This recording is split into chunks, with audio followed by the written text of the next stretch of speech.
यह आगरा के महत्वपूर्ण जल स्रोतों की वर्तमान स्थिति की जानकारी एकत्र करने तथा प्रशासन और सरकार के समक्ष प्रस्तुत करने का एक प्रयास है। इससे निर्णयकर्ताओं को सही और सुधारात्मक कार्रवाई करने में मदद मिलेगी ताकि आगरा की जल स्थिति को बहाल किया जा सके। राणा सांगा स्मारक। जिस प्रकार गुजरात में statue of unity Sardar Sarovar की प्रतिमा की पृष्ठभूमि में नर्मदा नदी पर स्थित सरदार सरोवर अपने आप में एक विशिष्ट आकर्षण है, ठीक वैसी ही परिकल्पना ऐतिहासिक प्रेरक चरित्र महाराणा संग्राम सिंह राणा सांगा का स्मारक बनाते समय राजस्थान की पूर्व मुख्यमंत्री श्रीमती वसुंधरा राजे ने की थी। यह बात अलग है कि वसुंधरा जी की यह परिकल्पना सरदार सरोवर परियोजना के जमीनी क्रियान्वयन 2017 से कहीं पूर्व 2007 एवं 8 में इसे स्थापित कर दिया गया था।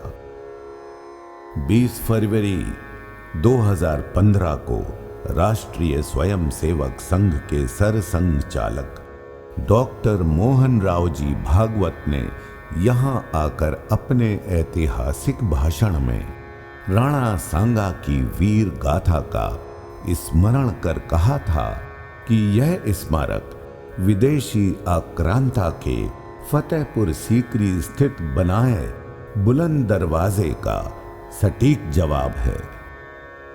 विंध्य पहाड़ी पर राणा सांगा स्मारक राजस्थान के पर्यटन आकर्षण में बढ़ोतरी करने वाली संरचना के रूप में निर्मित किया गया। जिस पहाड़ी पर यह बनाया गया उसकी दाहिनी ओर खनुआ बांध है। इस बांध में करौली जनपद से शुरू होने वाली गंभीर नदी का पानी संग्रहित होता है।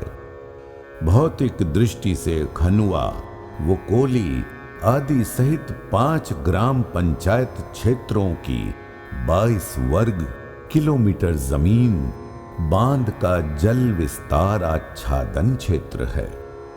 जब तक बांध में गंभीर नदी का पानी आता रहा तब तक राणा सांगा स्मारक पर्यटकों के लिए अपने आप में एक विशिष्ट आकर्षण बना रहा।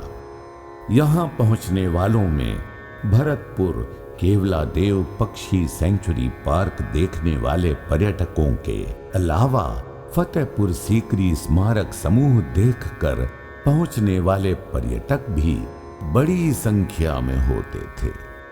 खनुआ बांध में नौका विहार की व्यवस्था कभी नहीं हो सकी, लेकिन स्मारक प्रोजेक्ट के क्रियान्वयन होने के पूर्व तक यह विचाराधीन जरूर रही। राणा सांगा का स्मारक अधिक आकर्षण युक्त करने की बात राजस्थान सरकार कर रही है। अगर वह कुछ अन्य नहीं करे और केवल खनुआ बांध में 10 फुट जल स्तर बनाए रखना सुनिश्चित कर दे तो स्वतः ही बड़ी संख्या में पर्यटक वहां पहुंचने लगेंगे।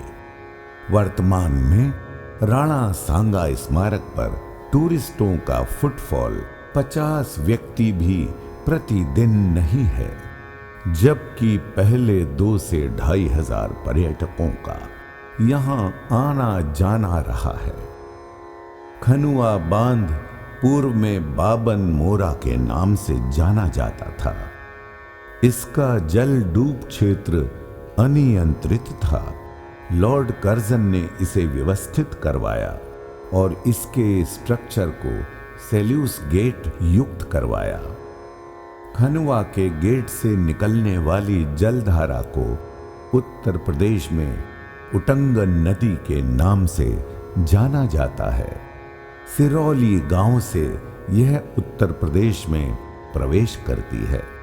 डाउन में डाबर गांव में खनुआ के वो कोली एस्केप से निकलने वाली जलधारा इसमें डाबर गांव में मिलती है।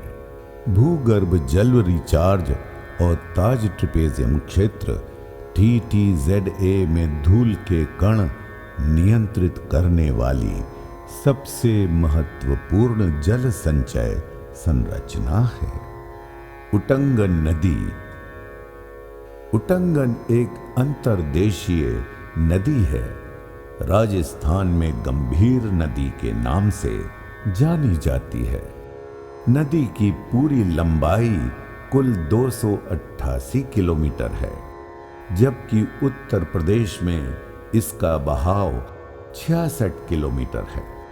यह राजस्थान से उत्तर प्रदेश की सीमा में किरावली तहसील के सिरौली गांव से प्रवेश करती है और रिहावली गांव में यमुना नदी में समा जाती है। सन 2008 तक उत्तर प्रदेश में प्रवेश के पूर्व आंगन नदी के पानी को खनुआ बांध 52 मोरा में संग्रहित किया जाता था, लेकिन राजस्थान का सिंचाई विभाग इस बांध को अपने हितों के अनुकूल न मानकर एक भी बूंद पानी यहां तक नहीं पहुंचने देता। इसके फलस्वरूप फतेहपुर सीकरी विकास खंड के गांवों में से ज्यादातर का एक्यूफर सिस्टम जल शून्य हो गया है।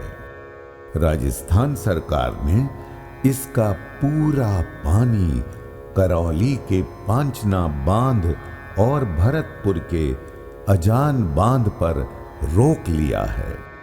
इसके बाद जो लोकल कैचमेंट एरिया का पानी उपलब्ध होता है उसे अजान बांध में एकत्र कर डंकन मोरी से घना पक्षी उद्यान डायवर्ट कर दिया जाता है। वर्तमान में जो भी जल राशि मानसून काल में नदी के 19 किलोमीटर टेल वाले भाग में पहुंचती है, वह खारी नदी western depression drain, WD drain और जगनेर की 36 बंधियों के डिस्चार्ज की होती है। इसके अलावा यमुना नदी के मानसून कालीन उफान की होती है।